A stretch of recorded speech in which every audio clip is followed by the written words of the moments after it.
আমরা সবাই অবগত হয়েছি আপনাদের মাধ্যমে।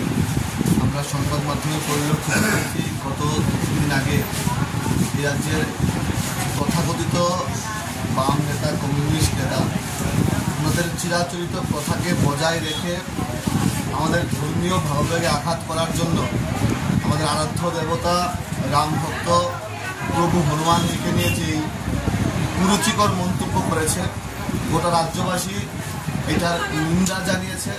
তার পাশাপাশি প্রদেশ যুব মোর্চা গতকালকে আগরতলার রাজপথ কাঁপিয়ে একটা বিক্ষোভ মিছিল করেছে। আজকে রাজ্যের বিভিন্ন প্রান্তে আমরা যুব মোর্চার উদ্যোগে প্রত্যেকটা মণ্ডলে এই প্রতিবাদ মিছিলের আয়োজন করছি। আজকে খোয়াই মণ্ডলেও আমরা এই কার্যক্রম হাতে নিয়েছি। আমরা বিগত দিনেও দেখেছি সিপিএম নেতারা ধর্মীয় ভাবনাকে আঘাত করার জন্য বিভিন্নভাবে ওনারা অপচেষ্টা করছে।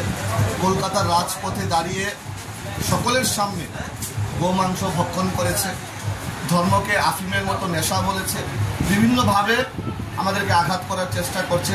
সেটার তীব্র প্রতিবাদ নিন্দা আমরা জানাই এবং অবিলম্বে যেন শঙ্কর প্রসাদ দত্তকে গ্রেপ্তার করা হয় সেই দাবিও আমরা জানাই এবং আগামী দিনে আমাদের এই আন্দোলন আরও বৃহত্তর থেকে বৃহত্তর হবে।